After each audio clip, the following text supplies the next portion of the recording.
Good evening at the WZB Berlin Social Science Center. My name is Harald Wilkoszewski. I'm the head of communications at WZB, and I'm really pleased to welcome you here tonight. And I think it will be an intriguing and exciting and a quite timely debate that we're going to have tonight.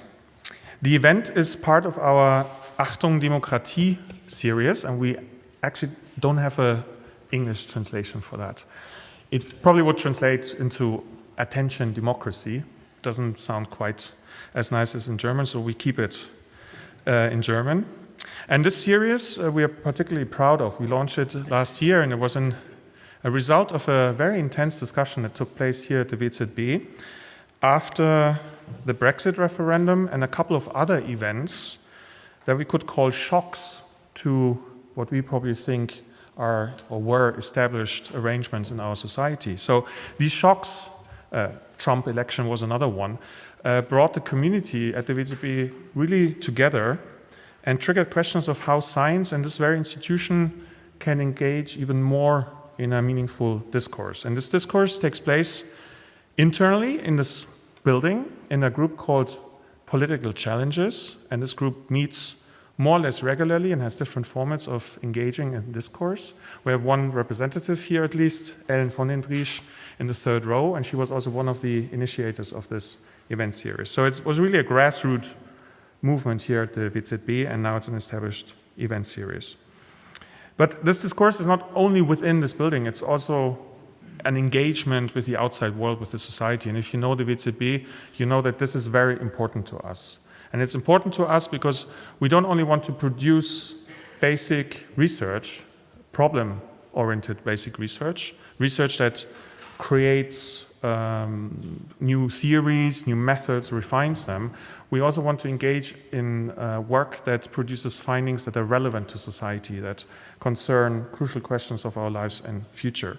And for that, we need engagement with the outside world. So we are happy that this event series draws quite some attention, like tonight. And tonight we will discuss how society can benefit from artificial intelligence, digital technology, and what is called the platform economy. And these terms are all linked to names we know very well.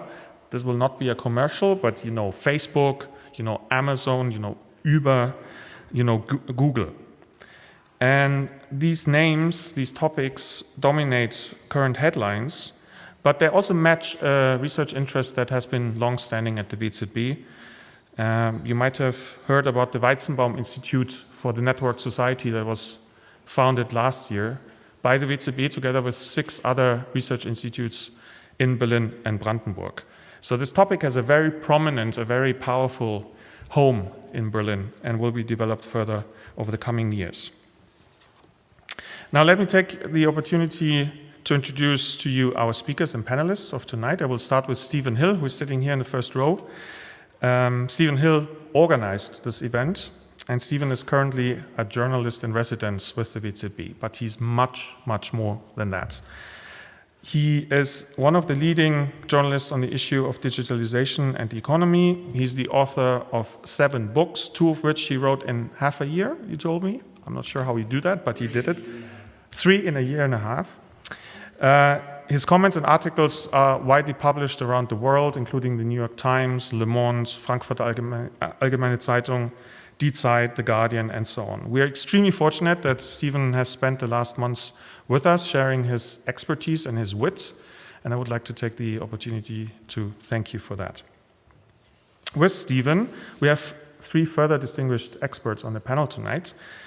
I will start with Professor Peter Wedde, who is sitting in the second row here. Professor Wedde is Professor of Labor Laws and the Right of the Information Society at Frankfurt University of Applied Sciences, and he's also the scientific director of the consulting firm DNA Consulting. Then we have Dr. Rena Schwarting, here in the first row. She is a research fellow at the WZB in the area digitalization and societal transformation. She studies the use of big data and decision structures in and by organizations, and she also looks at the impacts on society. And finally, we have Dr. Alyosha Burkhardt, we finally color-matched our outfits tonight.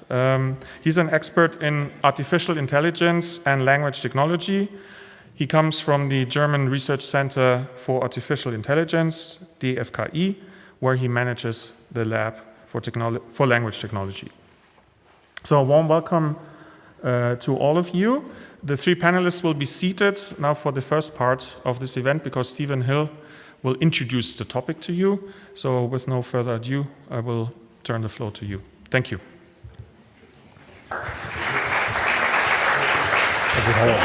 Excellent.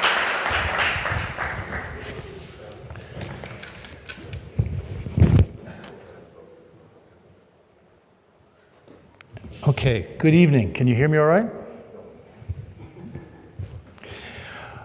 It's a great pleasure to be here, and it's been a great pleasure to be here at the WZB-Wissenschaftszentrum Berlin Sozialforschung. I can almost say it. It's only taken me 2.5 months to say that mouthful. German words are so long compared to American words that my jaw just is not in shape for that kind of calisthenic. So we're here to discuss the future of not only the digital age, but really of our societies, because these companies are becoming so firmly entrenched into our lives and the things that we value. We're trying to find a positive vision here of how do we have the good life? And how do we do that in a way that harnesses these technologies? And I think, you know, some of it, if you've been watching what's been going on in the United States with Facebook and the hearings and these sorts of things, you can see that we have a ways to go. We're just at the beginning of trying to figure out how do we regulate these technologies? Do we let them just self-regulate? Do we instead try to come up with rules that they have to live by? And, you know, we basically have two sets of rules in the world today. You have the US sets of rules, which basically come out of Silicon Valley. The companies of Silicon Valley are setting the standards of the future of the internet and of the digital economy. And then you have another set of rules coming out of China, which is kind of a black box. You know, we hear lots of rumors about how the creation of algorithms and social credit ratings and the things that they're trying to do to use these technologies to have a tight grip on their populations. And we're starting to see just the beginnings of, is there a European alternative? So things like the General Data Protection Regulation that's going to come into effect, the German Facebook law, the attempt by European Competition Commissioner Margaret Vestager to fine Google and fine Apple and in Ireland for overseas tax havens. You see other attempts to try and President Macron of France has said, we want artificial intelligence, we want these technologies, we want to work with these companies, but we want it to benefit everyone. We don't want it to benefit just a few, and we want to have European values injected into this drive for artificial intelligence. So you see the beginnings of what could emerge into a third alternative vision for how this digital society is going to work. But there are lots of still spaces to be filled in this vision, and it's not clear yet that Europe has the companies and the political will to really assert itself in this way. That's what we're going to find out. So we're going to try and talk a little bit about that tonight. I think before we talk about how do we regulate these companies, we have to have a common understanding of really what these companies are. In talking to people, everyone's heard a little bit about some of the controversies that seem to erupt on a monthly basis with Facebook, Google, Amazon, and yet we're still seems to be playing catch up about what these companies are. Facebook, for example, we still seem to have this sense of, well, it was this social network, it's this social networking platform. I find my old college roommate is living in Thailand through Facebook, and this seems like a nice thing. But Facebook has really become much more than that. It's grown at a very rapid pace. It's grown almost faster than governments can keep up with it and even try to figure out how to regulate this company. So for example, some of you may have heard that it was recently a leak from Facebook in which Facebook prepared a report for potential advertisers saying, we can help you target millions of young people as young as 14 years old, and we can tell you when they're emotionally down, when they're depressed. We can tell you when they're having a difficult time by the things that they're liking and they're posting and the pictures they're putting up. And we can help you to target these emotionally vulnerable young people for your advertising. So this kind of really intense targeting using these sorts of techniques. Then they sort of have taken those techniques and put them into what's been called fake news, but it's really, new forms of media platform. And in that case, we know that they not only target us based on our personal data, right? They know who all of you are if you've been on there, and by what you've done, the activity you've had there. But they are sending news articles to you, trying to get you angry, fearful, trying to get a charge out of you, trying to get you to scroll down the page and stay on their site and click on ads on their site, because these at the end of the day, all Facebook is an advertising platform. So they're doing this with this kind of news, fake news, what's been called psychographic messaging. But then they also are taking this ability, and now it's being put into use for elections. Okay, so we've heard about how they've used the Cambridge Analytica and 87 million Facebook profiles used for these sorts of things. When it comes to elections, it's not simply that they're targeting us, but they actually they're now creating fake news for elections. So we saw a whole bunch of news stories in the last, some of you may have seen this one, where supposedly the Pope endorsed Donald Trump for president. Is anyone who hadn't heard that one? I'm just curious how many people had heard that. And you think, oh, that seems ridiculous. Well, that was viewed by millions of people. I mean, they know that millions of people, they had millions of engagements, as it's called, on Facebook. People liking it, people sharing it, all these sorts of things. There was another fake news story, tell me if you heard this one, that Hillary Clinton sold weapons to ISIS. How many people heard that one? There was another one that an FBI agent linked to Clinton's email leaks had been mysteriously found dead. Now here's the one that was really something, that Hillary Clinton and her former campaign chair ran a child sex ring in the basement of a pizzeria in Washington, D.C. that actually didn't have a basement.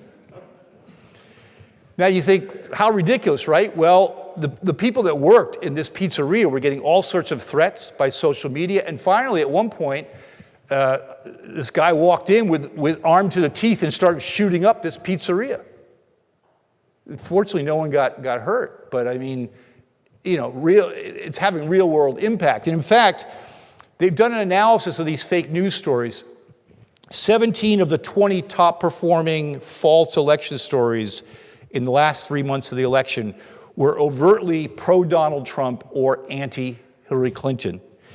And those stories generated nearly 9 million Facebook engagements, which is 20% more than the Facebook engagements received by the 19 biggest news outlets covering the election.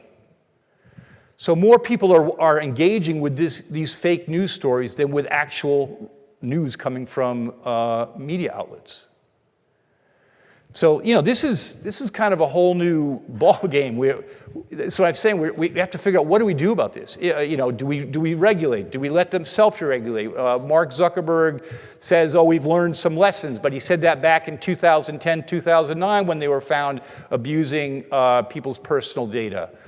So do we, do If the United States government isn't going to do anything about this, does the European government or the German government, or do we just say, oh, this is just the new technology, this is just how it works, and we have to learn to put up with it? This is the questions that we really have to decide. It's not even clear that Facebook knows how its algorithms work. You know, these algorithms, we're going to hear more about that from someone who knows a lot more about them than I do in a little bit. But, you know, they're these enormous mathematical formulas that, in case of Facebook, has been cobbled together over a number of years by different researchers, different scientists working on it. And, you know, it's not clear that, you know, when you start adding in things like machine learning, where the algorithms are learning for themselves, does Facebook really even understand what its algorithm is doing? What if it doesn't? What if it's just this out-of-control Frankenstein monster? What do we do then?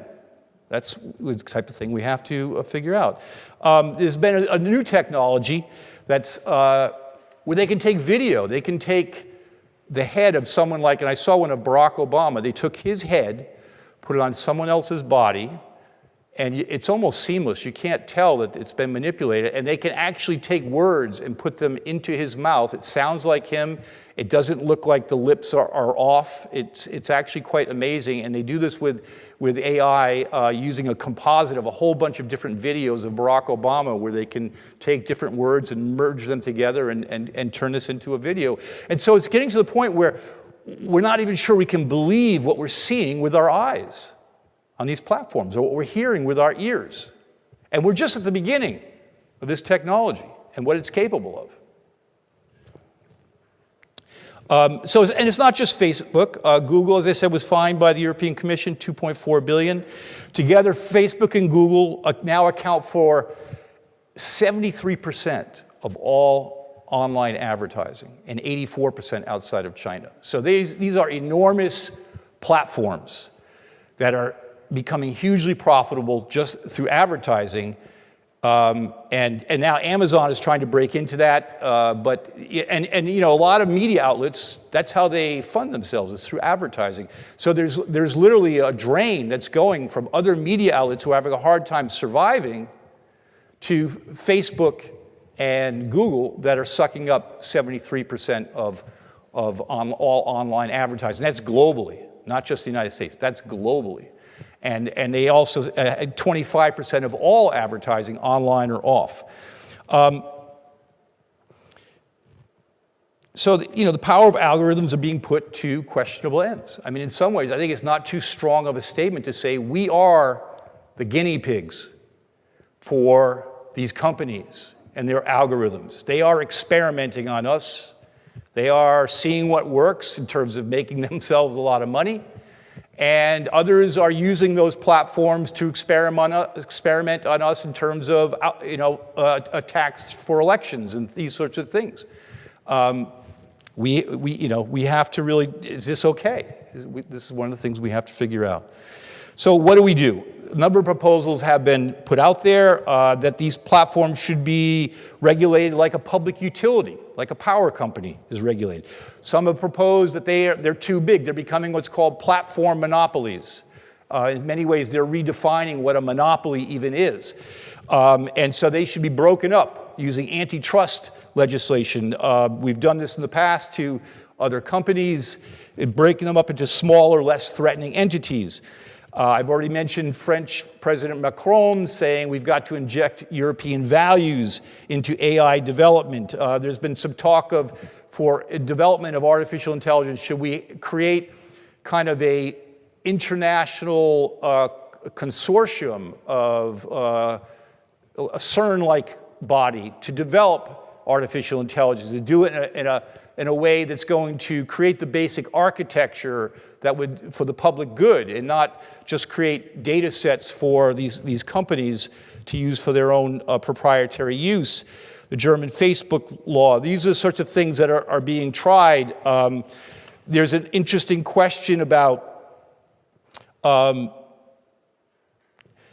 our personal data, some have proposed that we should be able to sell our data to these companies. We control our own data and we sell it to them, we can monetize our data. Is that the way to go, or is that sort of just reinforcing this kind of hyper-libertarian individualist future, and instead the way to do it would be to treat our data as social data that is protected as part of the commons and can be used for good, for doing artificial intelligence development, but wouldn't be used used in a way to monetize it. It's not like any of us would make that much money from monetizing our data anyway. But so that's another question that is being put out there, and the Silicon Valley response has been, hey, let people sell us their data. Let people make off it. This is the Silicon way. It's very hyper individualist and that kind of thing. But here's the real dilemma. Governments can't really regulate companies unless you can deny them access to your domestic markets. I mean, think about it. Imagine if an auto company here in Germany, if they didn't have to, if there was no way to make them follow safety laws because you can't say to Volkswagen, okay, you broke the law, Dieselgate, and all these sorts of things. So we're going to fine you. We're going to punish you in certain ways. What if the airline companies didn't? If they could just use airports and there wasn't a way to deny them access to a domestic market, it would be really hard to enforce your laws. And yet when it comes to these sorts of companies that exist everywhere and nowhere, this is exactly the situation that we're finding ourselves in. I mean, if Ford Motor Company wanted to come to Germany and set up a plant, right, it would have to get a whole bunch of licenses and permits and permissions in order to set up that plant. They can't just do it just because they want to, or a German company like BASF can't just go to India and set up a chemical plant and just do whatever it wants. You have to have a lot of licenses and permits to do these sorts of things. And if you don't follow the licenses and permits, you can get in a lot of trouble. You can get fined. You can get shut down. The licenses can be revoked. Well, this is how traditional brick and mortar companies have always operated for many, many years. We've developed the regulatory regime for this. But when it comes to these internet-based platform companies, there's nothing really like this. There's nothing that the European Commission fined Google 2.4 billion euros. Well, Google could pay that, but they also could say, you know what? We don't have to pay it because we don't want to. We can set up our servers outside of Europe, outside of Germany. We can set them up on an island in international waters off the coast of Germany. And we can beam into Germany, we can beam into Europe, and what are you going to do about it? You can have a country like North Korea or Russia saying, we're not going to follow German laws on the internet or any of these sorts of things. We can just make our servers available, and people can, if they like our service, they'll be able to tap into our websites, the companies that we have, and there's really nothing you can do about it.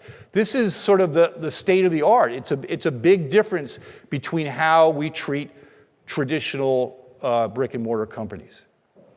So at the heart of it, this is, I think more and more, we're going to see this as the challenge, is that these companies don't necessarily feel like they have to follow any particular country's laws because they can play one country off the other, whether it's hiding their profits and not paying taxes, or whether it's providing their service by locating themselves strategically in different places around the world where the reach of the EU or even US law is not going to be apparent. So what do we do about this? One of the things that I think we have to start talking about is creating a digital license. We have to figure out a way to treat these internet-based companies just like we treat traditional brick and mortar companies. We say to these companies, okay, you want to operate in the EU or Germany or Brazil or wherever, we have a license that you have to agree to. And the license would have certain conditions in it. What are those conditions going to be? They could be things like what to do with our data, how to treat that data. Should the copy of the data be given to the government of the country where they're operating? Should a copy of it be given to labor unions so that a lot of people who are working as online freelancers today, they're what's called a distributed workforce. People are driving for Uber. It's a distributed workforce. They don't even know who each other are. It's hard to organize people like this. But if labor unions have access to the data from the companies of who they are, they can contact them and say, hey, do you want to join a union? You can put those people in contact with each other so that they can at least collectively organize. We could say you can't use our data at all in a digital license. You can put the conditions that you want. In some ways, the General Protection Data Regulation, the GDPR, is an attempt at a digital license. It's setting the rules and conditions for these companies.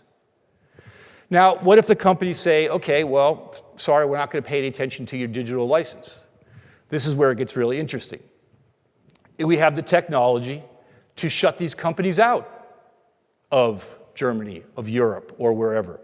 Now, the places that have done this are places like China, Malaysia, Iran, not exactly democracies. UK has done this, shut down a few websites for various reasons. So the technology is there to enforce the digital license by creating what I call digital borders. Now, this goes against our whole idea of the open internet.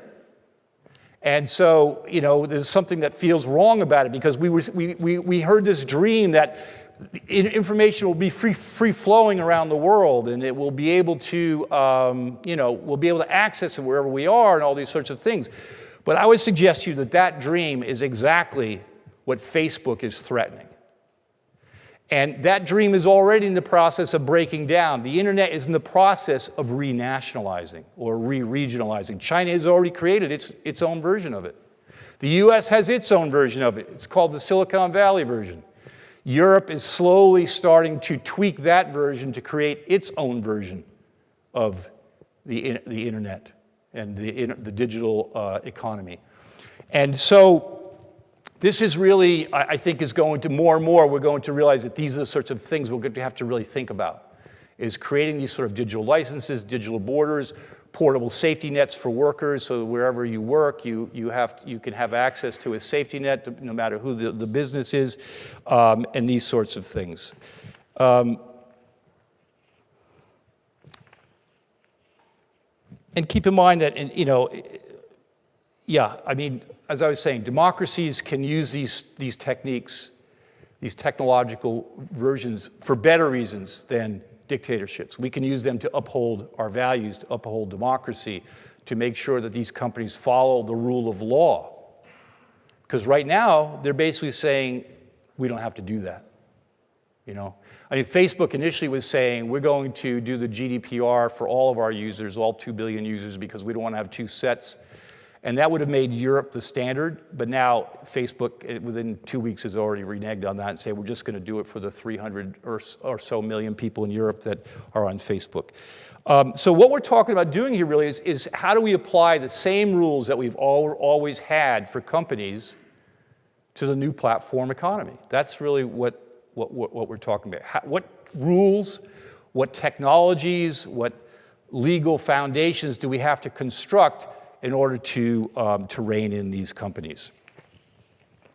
We're just at the beginning of figuring this out, and these companies are just at the beginning of helping us to. They're just the beginning of creating what they're going to become. So now's the time to really have a good debate about it.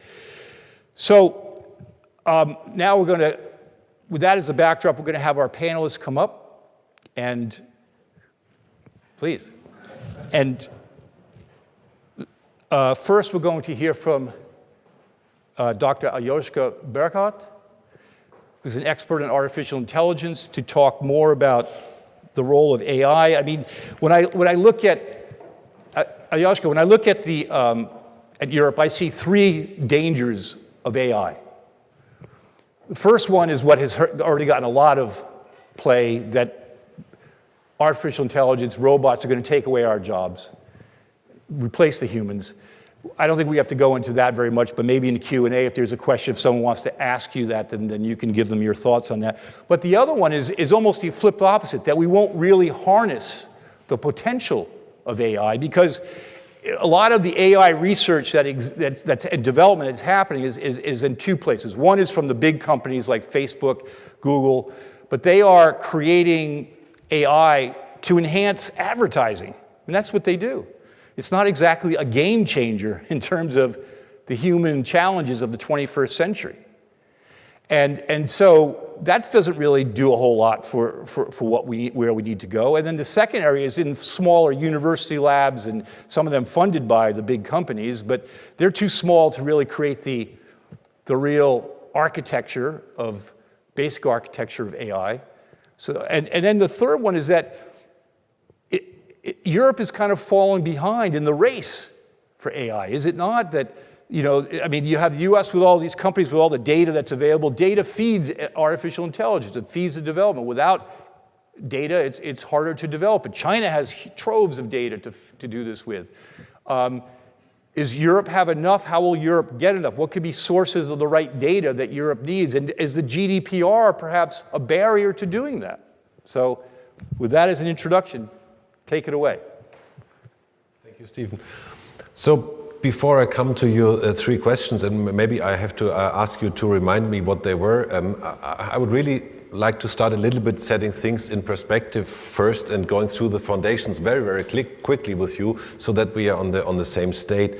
So artificial intelligence is not a new topic. It has been researched since the 1950s. It's as old as computers are.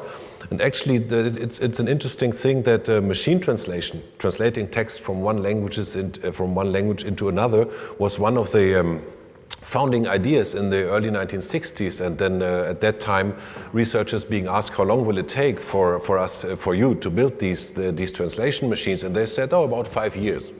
So in 5 years, we will have translation engines, and only now, in 2016, when Google Translate launched the translation engines based on these neural networks, only now we arrived at a near human quality for some texts, for some language pairs. Only 50 years later, I mean, we were on the moon much earlier, right? And there was a lot of research that happened in between, and actually, we are harvesting now also research results from 20 years ago, because now we have more data and more compute power, and we can make more out of it.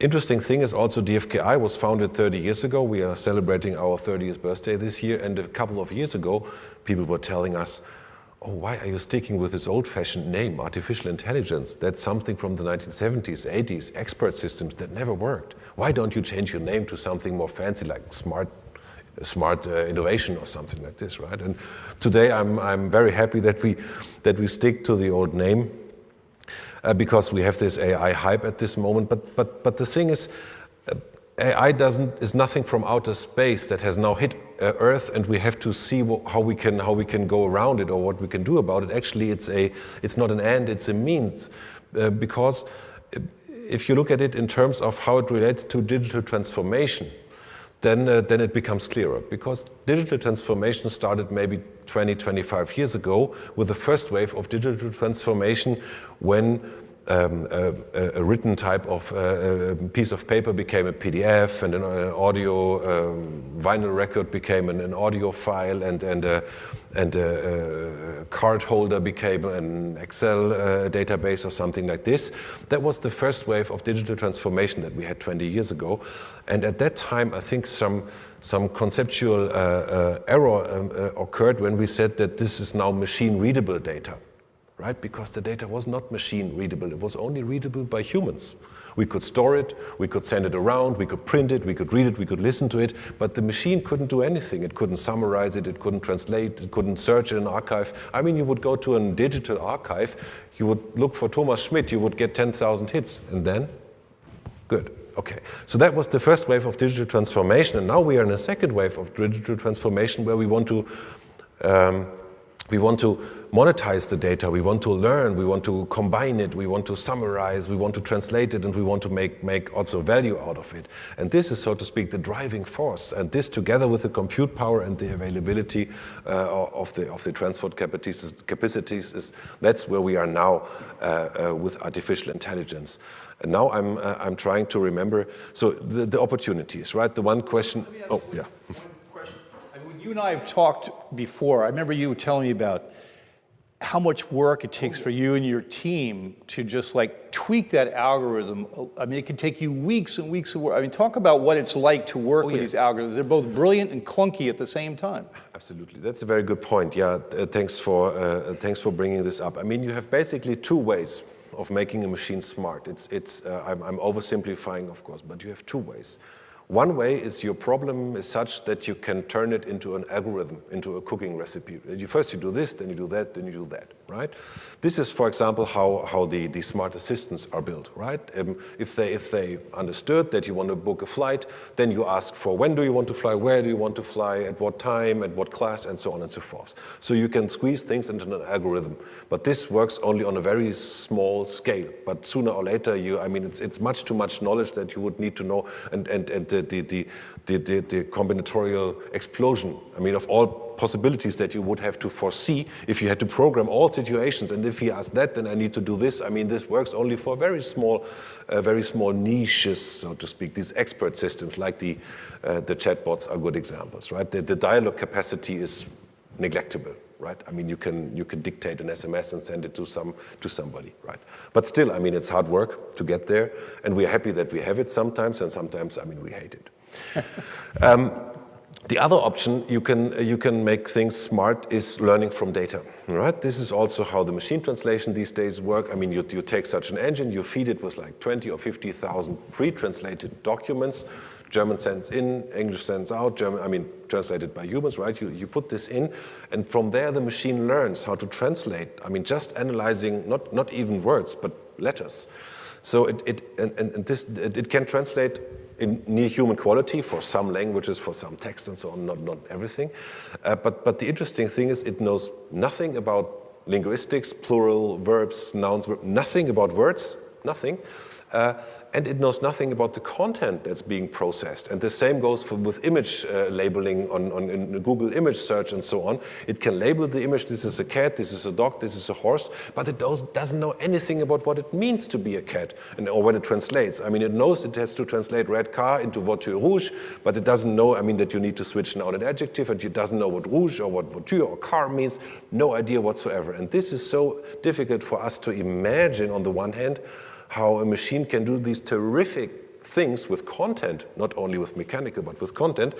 And if you want to go to a new domain and want to tell it something new, then you need this, so to speak, labeled data. Then you need to tell it, for example, to give an example, if I want to categorize tweets for the emotion detection on tweets, then you have to go through 1,000 or 2,000 or 5,000 tweets, and you have to put a label. This is a happy one, this is an angry one, this is somebody who requests something, and so on. This is a call for action, and so then you can put these labels on by humans, and then you can have the machine learn. Then the machine might learn some patterns and might find out certain keywords or certain the lengths or certain emoticons, and all these kinds of things might then be learned by a machine. But this takes really blood, sweat, and tears to prepare the data for the machine to learn from it, because it's not that you have all your data, you put it in this AI, and the AI then spits out your new business model for the future or something like that. It really, you have to model the domain, your expertise that's in there, all the expectations, everything that you know about the world, about your customers, and so on and so forth. It doesn't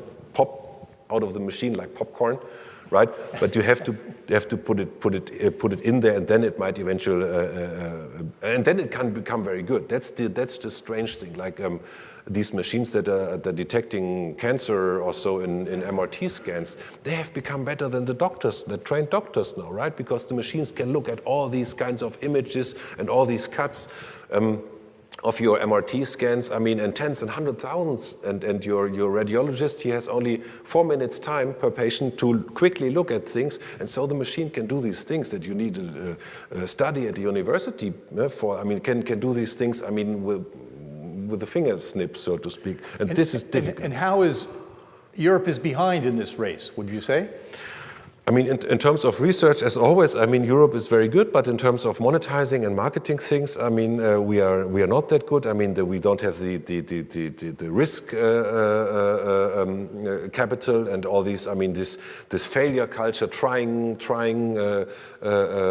getting things. I mean, a failure again, and then you succeed. I mean, this is not the culture that we have in Europe. And we start thinking about data protection. We start thinking about ethical standards, which I like, and I do it all the time, and I like it. But in between, others have built the technology, and then we have to buy it, and then we have their quality idea, their data protection idea, and their ethical standards. And we need to change this. And in terms of accessing data itself, the type of data that you were describing that needs to be produced and cleaned and prepared, where do European firms get their data?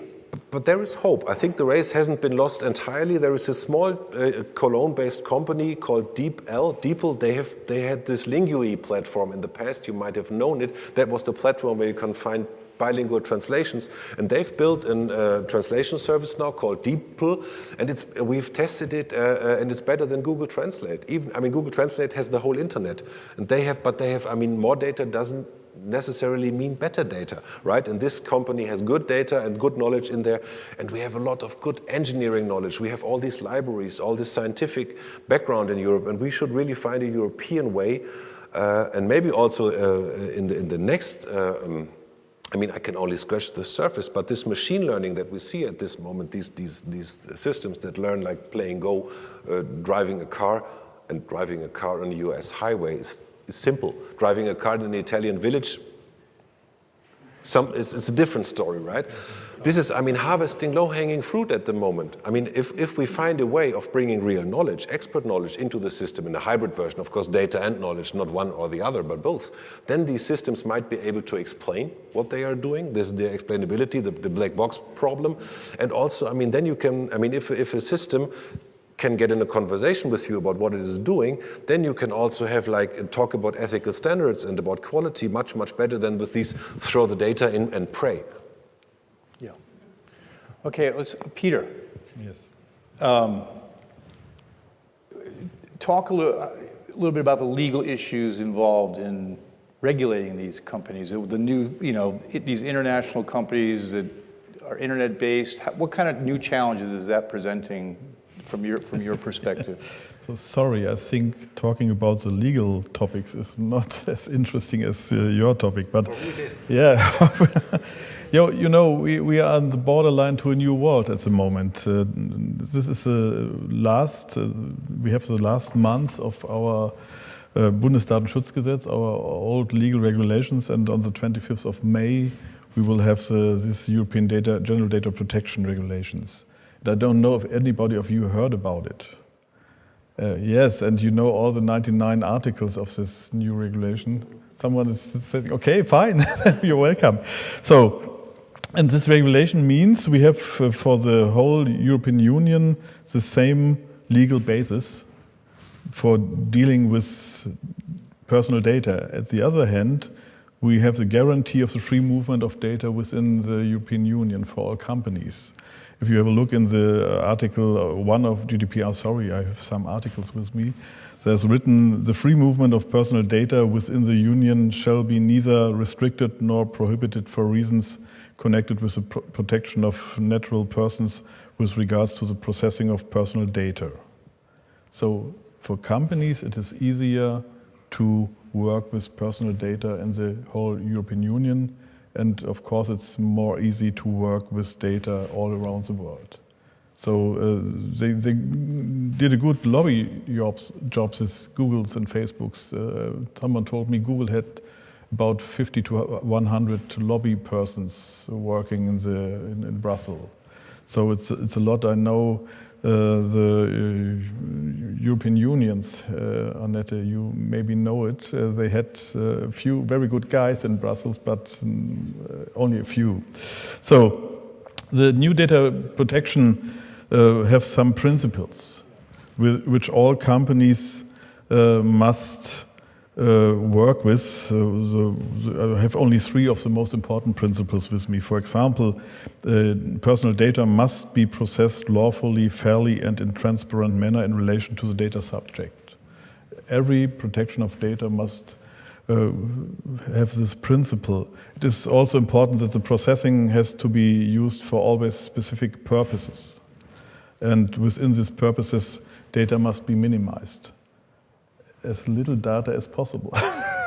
Not you put in all in one box, so you will have some problems, I think. If a data controller does not follow this responsibility, every data controller has a responsibility to work under these principles. If a data controller doesn't follow these principles, there is a danger of high fines, even for Facebook, Google, and company.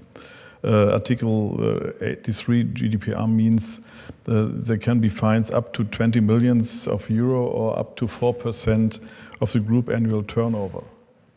And that is a thing companies are talking about. I received yesterday an email from my audio system called Sonos. Sonos set a new data agreement to me and said, okay, this will be the agreement from the 25th. I had a short look into this agreement. It is not legal. But what can I do? If I don't agree with this new data protection rules, maybe they will stop my Sonos system. But I bought this Sonos system. I pay a lot of money for it. I don't know. I must think about it. So I'm not sure if these fines impress the major internet companies. You talked about this Facebook case. Facebook already had shown what reactions we have to expect. I don't know if you know about this. Facebook just restructured his system. Approximately 1.5 billion users outside the United States will not be longer cared from Ireland, so they will be outside the GDPR. And so we have only around 37 million of users inside the European Union. And I think that will be the way to deal with this new GDPR. You heard about this story about Apple. They had to pay, I think, 1.5 million to the Irish Treasury.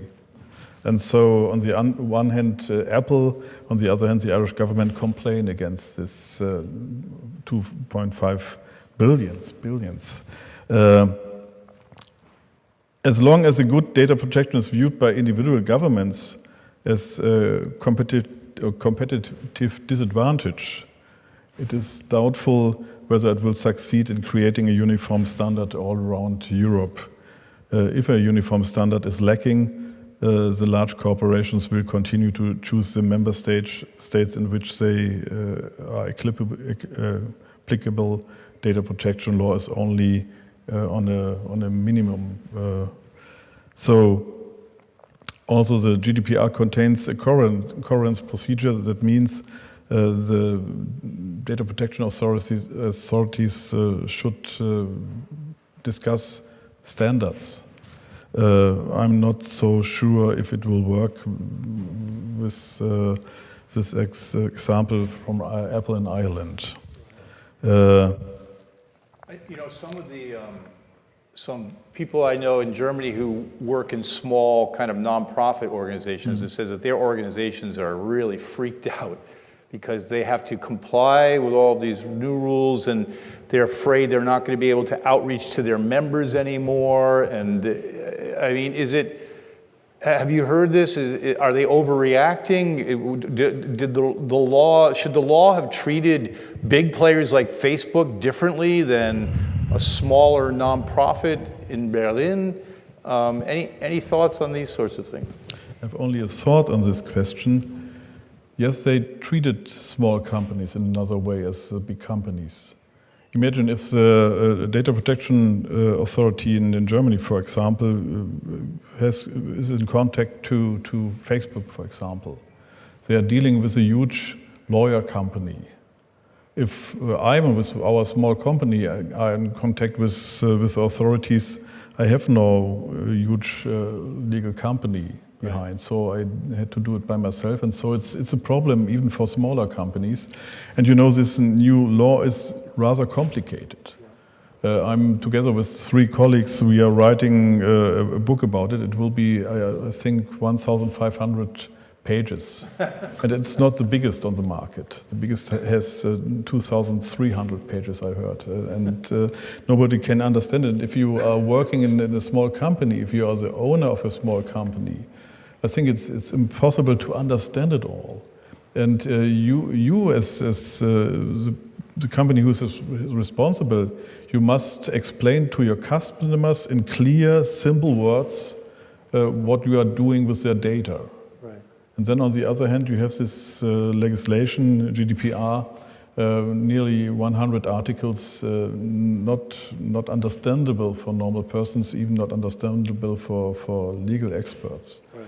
And so there will be a new problem, and I'm rather sure we will have cases of fines against companies, and these companies will not be Facebook, Google and co, because they are too strong on the market. I think that we will have some smaller companies. You know, I'm in a jury of an award. The award is called Big Brother Award. And last Friday we gave these awards to companies. I gave my award to a small company who was working in a real interesting marketing. They had the idea to reduce the stress level of workers. And they will do it with your smartphone. So you have your smartphone every day with you. You only need a little app. And then the app will work with all the smartphone functions, even with the gyro sensor, so they know what you are moving. And they will reduce your stress level at night because you have to take your smartphone to bed with you. And then your smartphone knows how what your sleep was or what you do in bed elsewhere, I don't know. And so this might be a company which is focused by a data protection authority in Germany, or they're I don't know, they're in Ireland now. And so if they are working with data, maybe they have to pay 4% of their income. I'm not rather sure, but not the huge companies. I think it's too dangerous for a state. Imagine if they pay 4% to you, and you have to give it back, and you have to pay for all the legal companies. I think you have to pay $500 million and so I think that will change nothing. The huge companies adapted to the GDPR, and the small companies say, okay, we risk that we have to pay something or not. You know, I'm working together. I'm have in contact with a small legal company. I think 20 persons are working there. They asked me, what do you think if you will be our data protection officer? And I say, are you crazy? They say, okay, nobody of the partners can do it. And so we need a person like you. And I said, no, I won't do it. So they are looking on the market to have a data protection officer. At the moment, you have to pay a lot of money. Right. And my clue is they will do nothing. They put some on the paper and say, this is our data protection officer. And so they risk that sometimes they have to pay something, a little amount, I don't know. Okay, well, that's a cheery thought that the companies who we were targeting or maybe targeting are going to get around it, and the smaller companies are going to have a lot of trouble complying with it. May I ask a question? Do you know if there is any exceptions for research use of data? You can do your research. It's so you have a privilege to work with data if you are in the research area. But there's no exception if you have to pay a fine. So I must say, to be the devil's advocate, I'm a little bit pessimistic because, we know that we are wasting too much energy, that we are flying and riding around too much, that we are eating too much meat, that our clothes are too inexpensive, to be paying good wages where they are produced, and so on and so forth. We have all these ethical problems. There is death penalty in the US still, and so on and so forth, right? I'm not sure why we should be good guys in this respect now. Maybe that's a topic for another discussion, but I think, humans are quite good in, not looking at all the consequences of their lifestyle, and I think I'm a bit pessimistic, and I think that will continue here as well, but I'm not sure.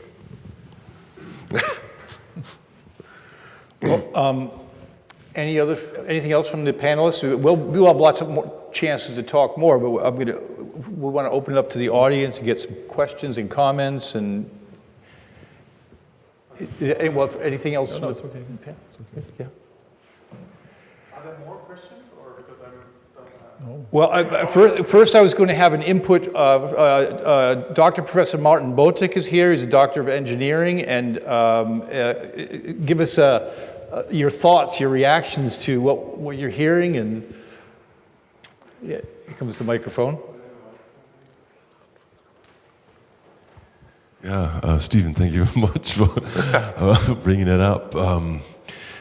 Well, I would probably have a hard time telling everybody on the panel here how much better I know what you already have told. What I'd like to summarize, maybe trying to identify three aspects in what you all brought up, which is the usage of personal data, which is the artificial intelligence issue, and which is the big money that's involved. So with the personal data and the privacy, there's one big challenge that a number of people tend to forget in the discussion. Once you have given up ownership of your personal data, there's no way back. So this is a deal you can't reverse, which is a bad position in negotiating with anybody. I mean, so any ideas of liberal or libertarian people that now you become your master or what kind of master of your own data and you're entrepreneur with your own data, I mean, this is just crap. You can't negotiate. I mean, there's no way.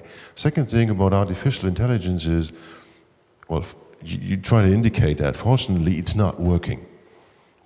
All the things that we know about artificial intelligence is not at all intelligent. This is algorithms from the 70s that we can execute now because we have all these big computers that can run the same algorithms. They have no notion of what they're doing. And they do something. They just predict, based on statistical correlations, they predict parameters or attributes in a database based on the knowledge that you have put in. And you have to put in the right amount of data, like with Big Bear and Little Bear. Not the big bear, not the little bear, but the bear that is just right. And how do you know what bear is just right?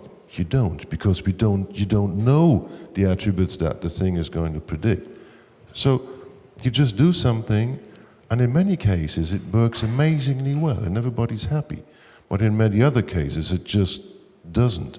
Like this case in Mississippi, or was it Missouri, where they had used this system to predict or identify fraud in unemployment payments. And they spent $24 million for developing this, and they were so happy because they discovered like 5 times more people within the first 3 months. And they were getting back millions of dollars, and it was all crap. Can I jump in right away? Yeah, please. So, I mean, this is also something I was thinking about when people are saying, we are running into a big danger. I mean, the decisions about life or death, I mean, who gets the medical treatment and who doesn't get a medical will be decided by AI tomorrow or the day after or sooner or later, and I don't want this. Of course, I mean, nobody wants this, right? But nobody is saying that we are doing that as a society, that we will allow this, right? So, and what you are saying exactly brings me to this point.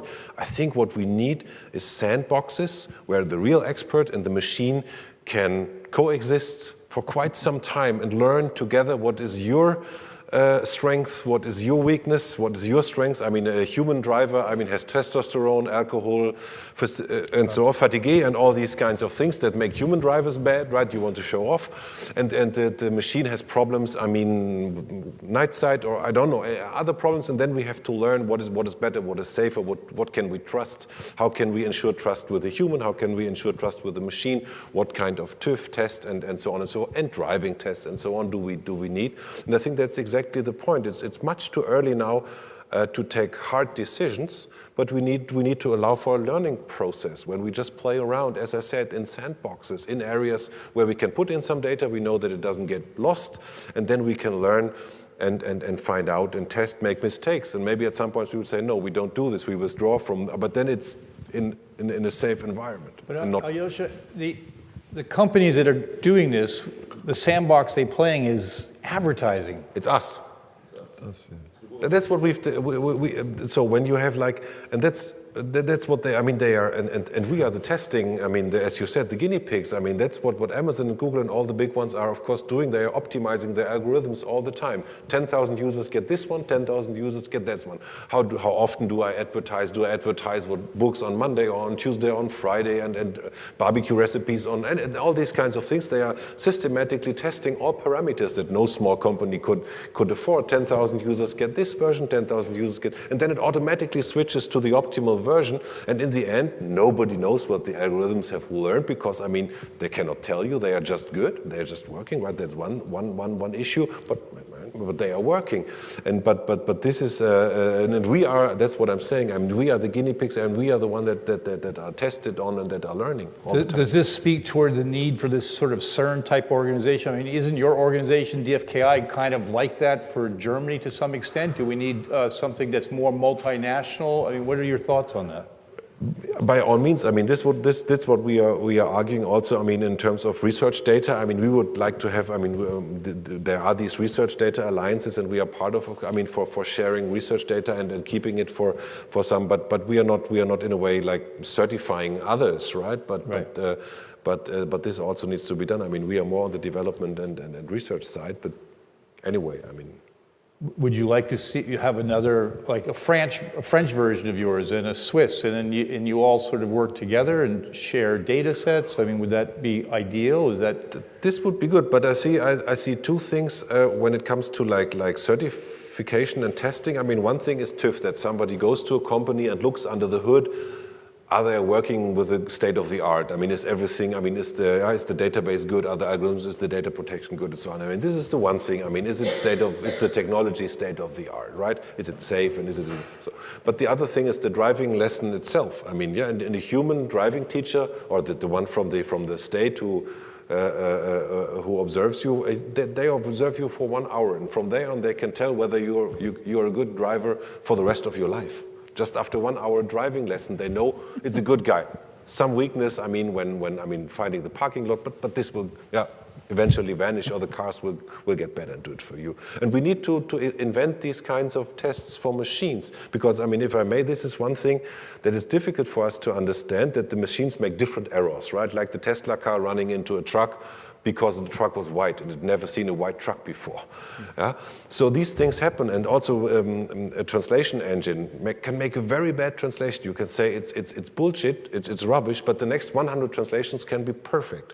And a human would make different errors, more explainable errors and more predictable errors, right? And these machines can make completely different errors on a statistical basis. So every 10th or 20th sentence I will find a major issue.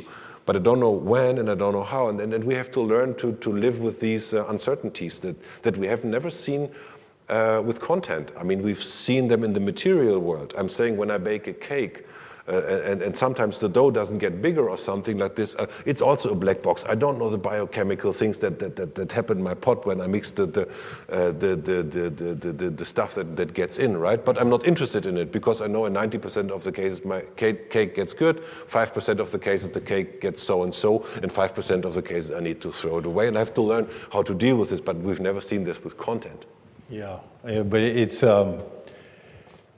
if you see that videotape of that Uber automated car that plowed into a woman with a bicycle, and I mean, clearly the AI was not working, and so this is it's not just throwing away a cake. In this case, it was throwing away a life. So this is part. So let's open up the Q&A and his. Yeah, I want to go from cake to some more serious matters. And Rina mentioned civil rights, and we were talking a lot about data protection, about how our data that is collected by these systems is used in a meaningful way and in a legal way.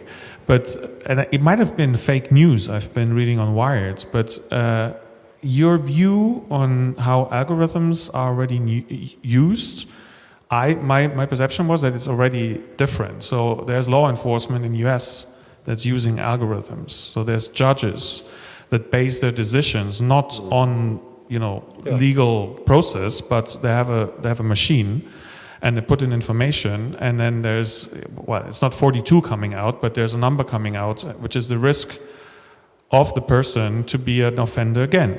Now, I think this is a much more serious matter, and it's already happening. It's not, I mean, this is not a sandbox. We are right in the black box. Because no one, you said, no one understands these algorithms. So my question for you is, when can we move and how fast can it be, can this move be to transparency? Because due process in democracies and established legal systems as we have them are based on transparency. We need to understand what's going on. There are mistakes, but we will never learn from these mistakes if we don't know what's going on. And the cake is a neat and nice example. I use Sonos. I just learned, okay, I shouldn't, maybe not. I'm still on Facebook, even though I'm, I think, probably bad guys. But I think when it comes to law enforcement, making decisions on people's lives that are long-lasting, that create records, this is much more serious. And I was stunned that this is happening already. And on top, they made a study taking lay persons, judging on the outcome, and they were better than the algorithm.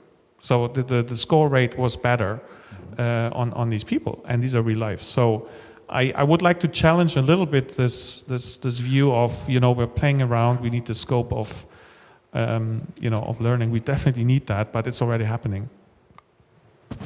Don't get me wrong, that was my hope, yeah? I mean, that we don't too early use these algorithms for question about, so to speak, life and death, and these robot judges that are being used in the States, I mean, they've pointed to fundamental problems, and that was, and other people can talk much more informed about this, but from what I recall is the problem that, for example, these algorithms, they compute the chance if that you have a second misdeed or something like this, right? That you steal once, and the chance that you steal twice, right? And for black people, the chance is higher that this happened. I mean, that's fact. I mean, that's also it's too bad, but I mean that's how life is. And then they try to make the algorithms more neutral or something like this, and so they lower the threshold for black people, and then it gets problematic for white people or for and I'm just sketching the problems that appear, and this is what I find very interesting, that sometimes when you try to squeeze decisions and these kinds of decisions into algorithms, then we learn that in our society we are not so clear what our rules are and how they are applied even in the analog world. Right? The algorithm now shows me that there is and this is the same problem that we have, that when we find out that too few women are in leading positions in a company, and then we say, yeah, I mean, if they have the same skills, then we take the woman.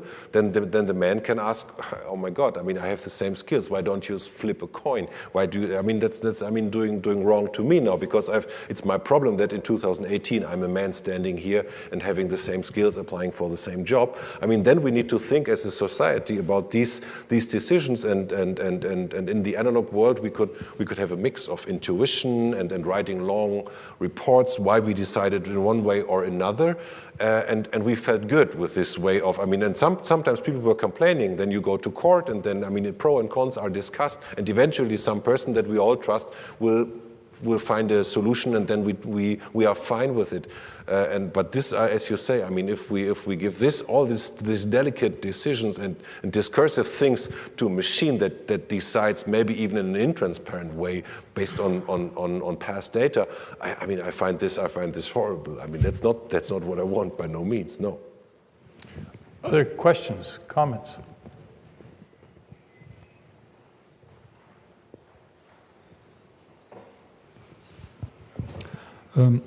I heard, talking about Facebook accounts, I heard that in future Facebook will only take new accounts with the people's real names.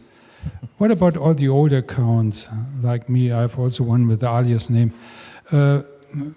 What happens in the future with the older, with the alias names, and how will they prove that is real, that the person is real who established a new account on Facebook? Thank you.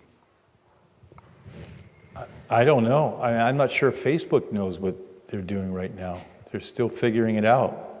You hear new things just about every few days about what they're going to do.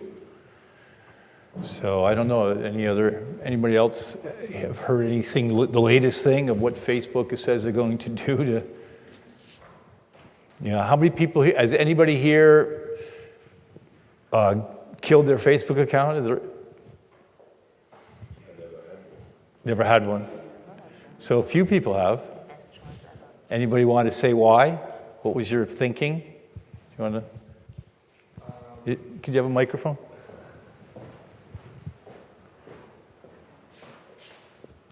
Thanks. I had to kill a Facebook account because I had lost access to the email address that we used to set it up. And I had also lost access to the backup email address that was used to secure that one. So I can still find it, but I just have no access to it whatsoever. And yeah, we'll see what happens. Okay. Yeah, is it behind you? I have a question that kind of adds what Harald Wilkoszewski asked, because I was thinking, are the companies that use these new technologies the main problem? Because when I think about the use or the possible uses of AI and of big data, then I think that big data is basically an invention of the states of the 19th century.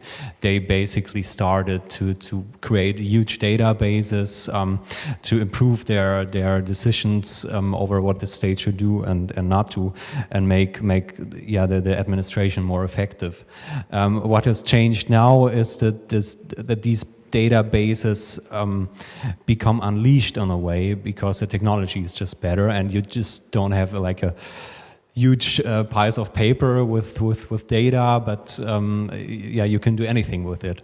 And so when I think about this, then I feel like maybe at the moment the companies that use this data to improve their algorithms to sell more ads, this is maybe the least scary thing. I mean, it's just ads. It can go wrong sometimes, as we've seen in the U.S. elections, but I feel like these companies don't really have an incentive to comply with the changes. If it gets problematic for them, then they will do anything to continue working and to continue selling ads. When I think about the state now, they don't have this kind of incentive. We talked about these algorithms being used to predict crime. All the governments now employ data scientists and computer engineers who basically change the whole structure of law. I mean, there's a lot of discussion about predictive policing and predictive governance and all those kind of things of individualized laws that categorize citizens and I feel like this is much more scarier than the things that companies are able to do with these technologies. That was just my idea, and of course I'd like to hear your thoughts on that. Well, one thing that comes to mind is that Facebook and Google, some of those companies went to Washington, D.C. and testified against the government using algorithms in the manner that you described, saying it's too dangerous, you shouldn't be doing that. So it was a little bit odd to have these companies who have been caught red-handed doing some of these stuff. I mean, Google manipulating search results, and so I guess they justify it in the way that you're saying. It's just like, oh, it's just search results, that's not a big deal. But when you start using it to send people to prison or some of these other means, then it's really a big deal. And yeah, it's certainly, but I don't think that we should give these companies a free pass on these things because what they're doing is just advertising. I mean, when they're starting to try and target our emotions and target the emotions of 14-year-old kids and these sorts of things, I think they're stepping over another line that shouldn't be stepped over. And, and again, we're just at the beginning of watching these companies and seeing what they're capable of. They're going to morph and evolve and mutate into lots of things, and their technologies being incorporated. I mean, how many different websites, if you want to sign up for it, says use your Facebook account, you know, and you got to click on that or click on your Google account. So they're inserting themselves into the very heart of our societies, and yet they have. I mean, the dream of Facebook was that, you know, if you think about newspapers and media companies, they curate. They decide, this is what I'm going to show in my newspaper, this is what I'm going to show on my TV station. And the dream of Facebook was, we don't have to do any curation. Anybody can put information in here. It's just going to be open, and it'll be beautiful, and we'll all just contribute, and we'll make this, and, you know, information free flowing. Well, I mean, it seems to me that dream is dead.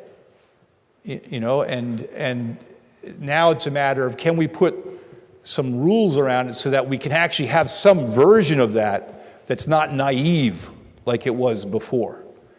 It's now at least steeped in what we understand that what these technologies can do if we just let them do whatever they want.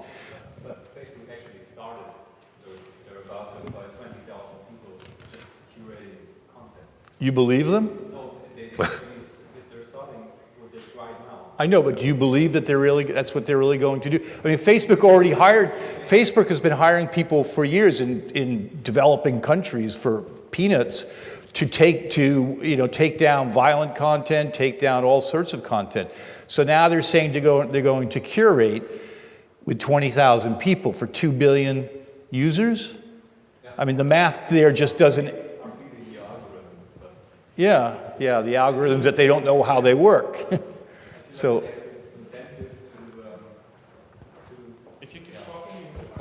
I feel like they have the incentive to work on those solutions because, of course, they don't want to lose any users.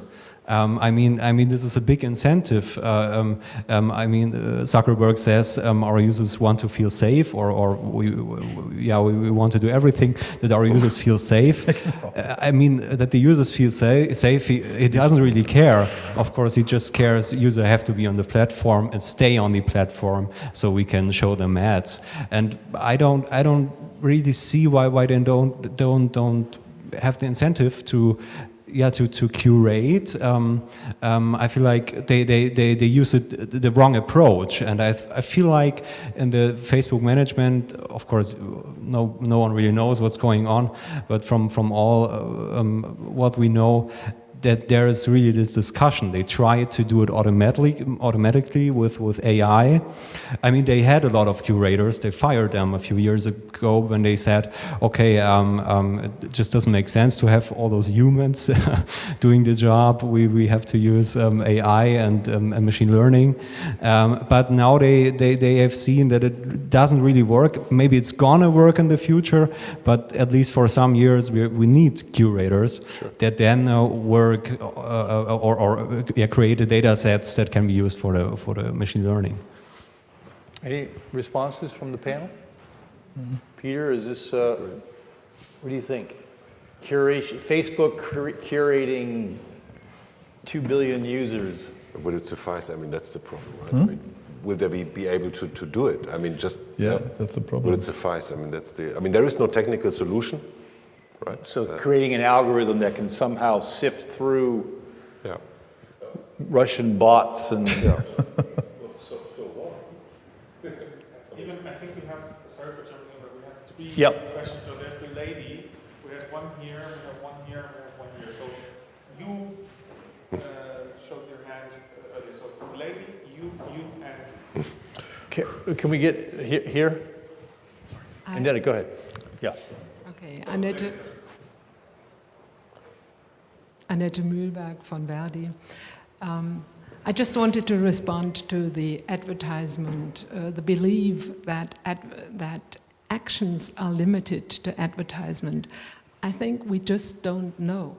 And we don't know if there is a rationality, even a profit rationality behind. As soon as you do have some billions, you don't need more billions. You might work in the interest of getting more billions, but you might also work in the interest of just getting control. power, something democratic or explicitly anti-democratic. You have no clue as a user, you have no clue as a state, so the rationality that companies don't do any harm because they just want to make a little bit of money by using ads. This time is over. We have to talk about the power of data storages, of the possibilities of the use of data. And this is a danger in the hands of companies, and this is a danger in the hands of a state. It can also be a chance in the hands of a company and in the hands of a state.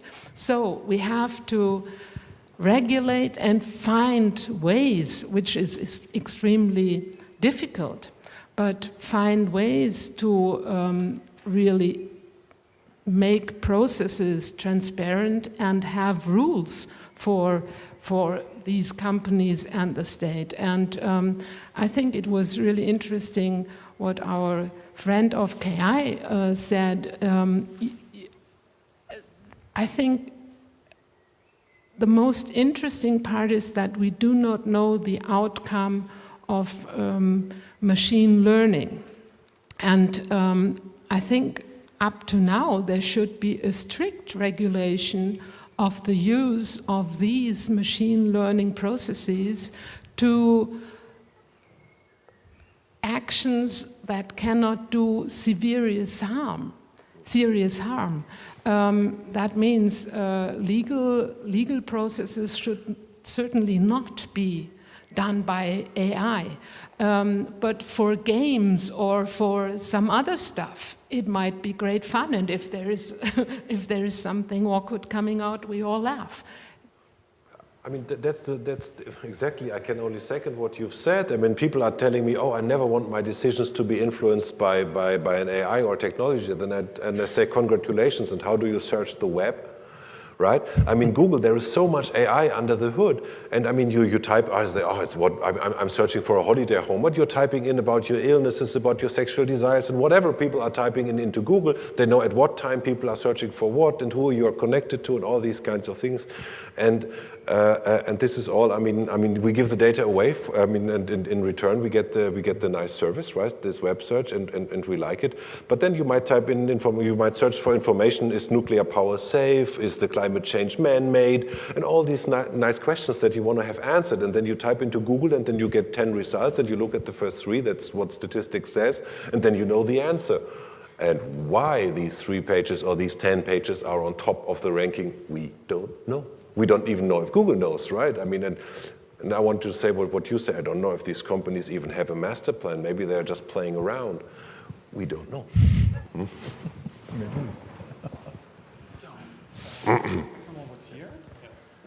I have a question for the lawyer. Let's imagine we can legally make Facebook et al. As responsible as any publishing company, like a media company.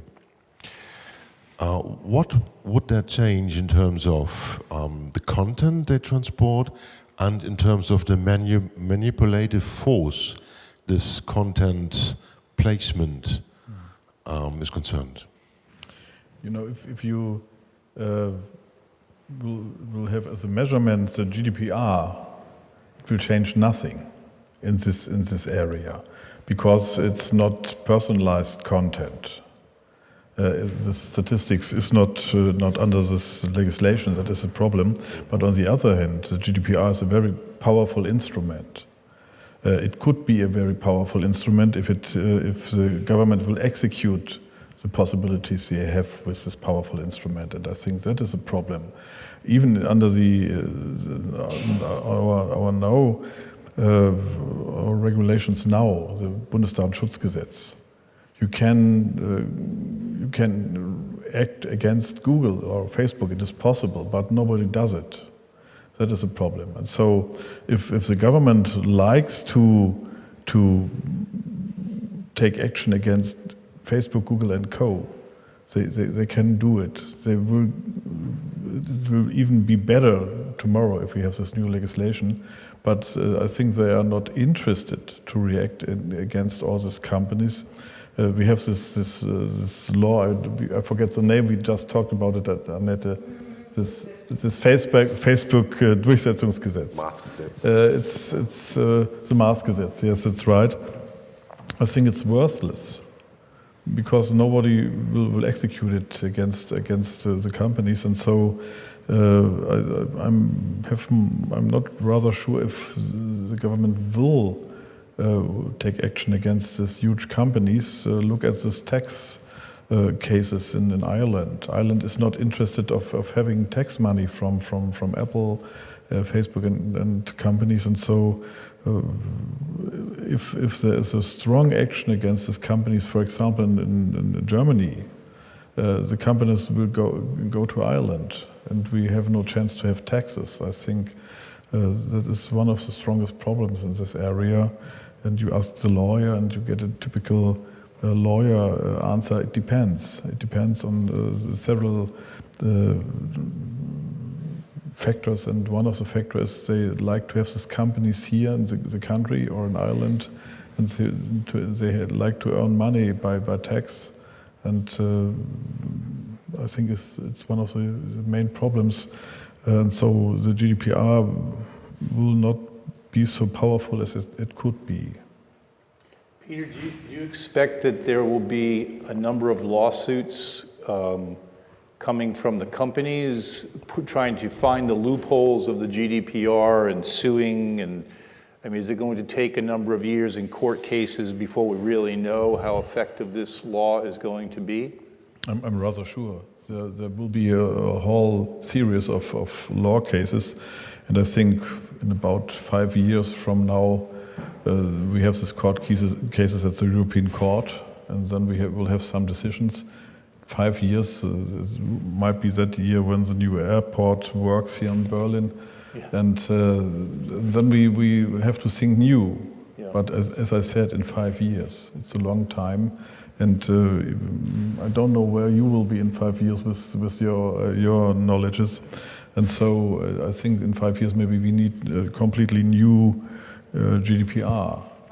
There are discussions about this to have a certainly new approach, but I'm very pessimistic about the effects this GDPR will have on the development in the technical area.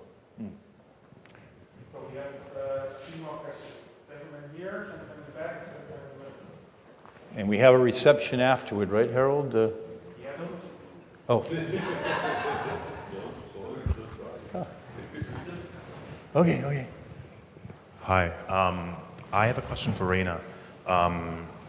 So I've been doing a lot of social research, especially around the use of social media in the past few years. And what I've noticed is that a lot of young people, especially under the age of 20, have been suffering from massive health issues, lots of anxiety. Also, we have a lot of young people who also commit suicide due to the use of these type of channels. And one of my things is the government going to be able to do anything or create more protections for people who really suffer from the social, emotional, physical side effects of micro engagements and the constant buzzing and ringing, or just habits that kind of exist by the use of these platforms. So it's more than just about protecting data, but also protecting the people who actually have been really suffering. I mean, so one analogy that came to mind, that because you were recurring to the young children at this vulnerable age, that's what I always criticized about church, is that their onboarding process starts at the age of 12, when the children are very receptive to what adults say, right? And I said, why couldn't you decide when you are 18 what kind of religion you want to choose? So when you are really, fleshed out, and when you know who you are, and the same could hold for the social me, right? My daughter, she's only 5, but she's supposed to go to a Waldorf school, and they are very cautious regarding use of technology, and I start to understand why. So they want to shield them as long as possible from all kinds of technology, and maybe it's a very, very good idea to say, maybe we could say in in general, I mean, internet and chat rooms and so on, only from 16 on or something like this, that we say, I mean, don't run into the danger, I mean, that you have to manage your social me without having even your analog myself settled in the right place. So I think that was an interesting point to me tonight. Yeah, Martin Ebers from the Humboldt University Law Faculty, and I'm also co-founder of a law society that was founded last year, that is RAILS, the Robotics and Artificial Intelligence Law Society. My question relates to the GDPR, and I mean, when we are talking about regulating algorithms, I think that the GDPR already has at least some kind of tool set, or provides some tools how to regulate algorithms. But the question is, of course, how it will be applied in practice. For example, there are ex-ante notification duties in case there is an algorithmic based decision, and the GDPR says that meaningful information about the logic involved has to be provided. So that would be a question to Mr. Burkhardt, how this, or what this means. So how can meaningful information about the logic involved, on which algorithm is based on, be provided? And the other question, of course, is how can it be enforced? And I mean, there's public enforcement, there's private enforcement. With public enforcement, I see a big problem. Basically, this is not a topic of data protection, right? Because the use of algorithms and how it affects us involves more fundamental rights and also democratic values. And I really wonder whether the data protection authorities are in the position to develop meaningful tools, how to control algorithms, how to develop the criteria. And when it comes to private enforcement, so people affected by the algorithms, okay, we have the GDPR and we have a claim for damages, but this concerns only one single person can take a legal action. But the damage will be usually way too small to give an incentive for a citizen to take legal actions. And what the European Union also did in the GDPR was they wanted to prevent Europe to have United States class actions. So you can read the GDPR in a way that it is now really like putting obstacles towards all kind of group actions. So that would be a question for Mr. Wedde.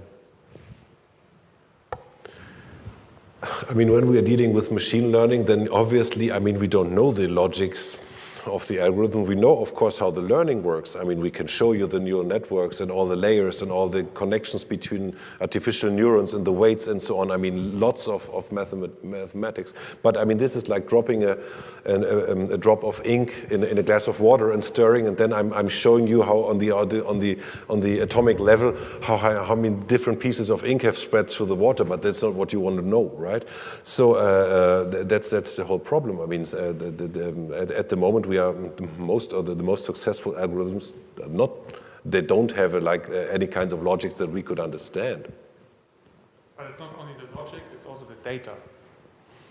Because without the data, an algorithm cannot learn. Yeah, absolutely. I mean, it's the package. I mean, why is there not in a scientific journal or a standard that is more and more common in research that it has to be replicable and you have to have the data. So lots of papers have a link to the data, have a link to the code, and you can run the model. Why is that not possible for algorithms? I mean, in principle, yes, but I mean, from our daily work, often enough, I mean, even the companies that come to us and want to develop some prototypes or some product and do some research together with us, they don't have they cannot get access to the data themselves because their legal department and maybe decision makings by the management just say no, you don't get it. I mean, that's the problem. And then if we publish a paper then on this work that we do together with the company, then I cannot give the data to the community to further use it even for research. So this is really, I mean, this data ownership is really, I mean, a practical problem then. Can we create public data sets? But then it can be used for... But why should Amazon, for example, I mean, give all the click data that it has about you, what you bought, how long you looked at what pages, what did you read, which stars, and all these kind of data that they collect all the time? And why should they put it to some global communistic data storage for everybody else to look at it? I mean, because there's a digital license telling them they have to do it. Yeah, then you go to Cayman Islands to a court, and then you try to get hold of it. I mean, what other data sets would be available then if you can't use Amazon's, you can't use Google's, you can't use Facebook's? Can you use public health data, public transportation data? But if I want to sell T-shirts, I would, right?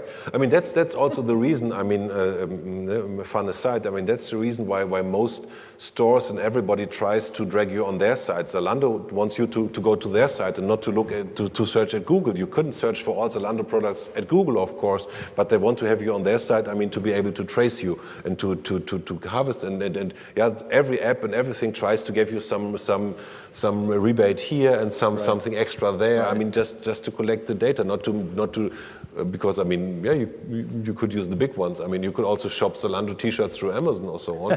But I mean, that's not what they want, right? I mean, but at the moment, it's an unsolved issue. Okay, so there was a question to Peter. I'm not rather sure if I understand your question right, but you ask for the possibility of group actions under the GDPR. There is no real possibility. I think the GDPR makes it possible for the individuals to ask for the help of this NGO kind organizations which have to be founded in the next years. Maybe there will be a new movement, but you are still alone as an individual with your data. And I think that is one of the problems I have with this GDPR. It doesn't enforce the people to act against huge companies. You are there as an individual people, and you must see who can help you, and you can go to the government authorities in Germany, for example. But there is no good way for people claiming their rights, and I think that is one of the problems. Just one add-on. I mean, data is the oil of our research, right? I mean, we are suffering a lot from the problem that we don't get hold of the data. Don't get me wrong, right? I'm just skeptic that it would happen, but I mean, we would love to see it happen. Right. Last question here. To put it simply, my impression is, are we struggling that the world before was the one with causality, and now we are dealing with correlation? Is it the paradigm shift, or did I get it wrong? I think in some parts that is the case. I mean, that we were assuming at least that there is causation and that things are following strict rules. I mean, that's the old Kant question of free will, right? I mean, even if cognitive psychology tells us it's not that free, maybe we're a little bit more determined than we would hope. But I mean, for our judicial system to work, we are assuming that we are, I mean, killing somebody out of our free will, and for that, I mean, then we can be punished, right? And here it was the same. I mean, that's what I said. As soon as you try to get something, squeeze it into a recipe like algorithm, or I mean label data, why was it a good decision, why was this a bad decision? We learn that often enough. I mean, maybe in the old world that wasn't the case as well. I mean, I was at the Ministry of Defense and I asked them how, when you sit, I mean, they said, oh, well, we can have AI help us, I mean, in really, I mean, decisions about life or death. What do we, in Afghanistan, where do we go, where don't we go, right? What is a target, what is not a target? I mean, I'm not in military research, but I happened to talk to them once, and they said, how did you do it in the past time? Yeah, then we were sitting around the table with 5 people, where we had photographs, we had maybe some radio recordings, and we had some movements of people, and then we were just sitting there and we were deciding, this is a target, this is a non-target, and we don't have strict rules, and we didn't even have rules. I mean, how do we vote or something like this? We were just expert decisions we were taking, right? And then, oh my God, okay, that's how you're working today. So, any final comments from the panelists, and then we'll wrap it up. Just, I mean, adding on this, I mean, I was talking about this driving license, right? These test sets that I'm dreaming of, and when we have, I mean, when we make like test batteries, I mean, these people should get this job, and these people should not get this job, and these people should get an insurance, and these people shouldn't. And I mean, when we design such tests for testing the algorithms, I mean, this would be the perfect place to sit together.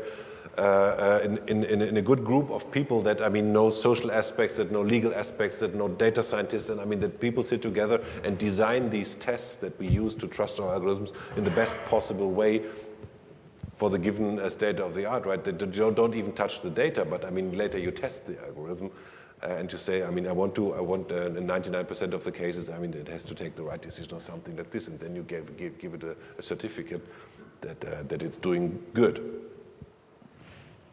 Peter? Yeah, no comment, but another topic. No panel. I just was thinking about to give one information to you all. Look into your mailbox about all these new data protection agreements you will receive in the next 13 days, and read them. Read them. Try to understand them. Oh, yes. Just try it. And if you can't, give Peter a call. And if you don't understand them, yes, give a phone call to me. But on the other hand, write to the company and say it was just one sentence. I don't agree. And then look what happens. I will be without my Sonos, I know.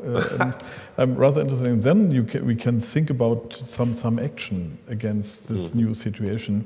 Okay. Maybe that is my not a comment, but an idea. Subversive. Yeah, that's a good idea. Yeah, very Everybody can do that. I do not agree. Yeah. That's right. Well, one final thing that comes to me was something that you said, Alyosha, that you were talking about, with some of the data, how they have to, someone has to say this is a dog, this is a cat, this is, all the labeling that goes on, and the labor issues around that. They hire people through Mechanical Turk and some of these online labor platforms, and they get paid. Capture.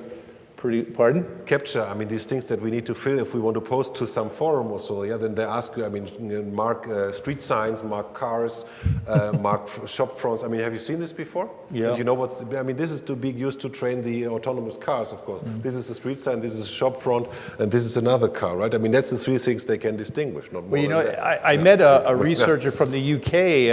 I was speaking at a conference in Hamburg last weekend, and he went and visited a place in Uganda where a company has hired a lot of local people to sit in front of a computer all day long, and all they do is they trace the outlines of landscapes, pictures of cities, and every leaf they trace, every doorknob, any feature at all they trace, and he doesn't know what company had hired them, and then, of course, that company was hired by whatever company is doing the autonomous work. So there's a lot of labor issues also that we haven't even talked to about these sorts of things. And just as someone from San Francisco, from Silicon Valley, that's been reporting on these companies for a while now, I've just got to the point where I don't think you can believe what they tell you.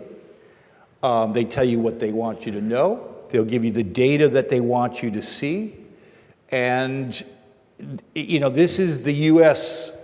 regulatory paradigm, basically. You've got U.S., you've got China, and you have Europe, the 3 big powers in the world today, essentially.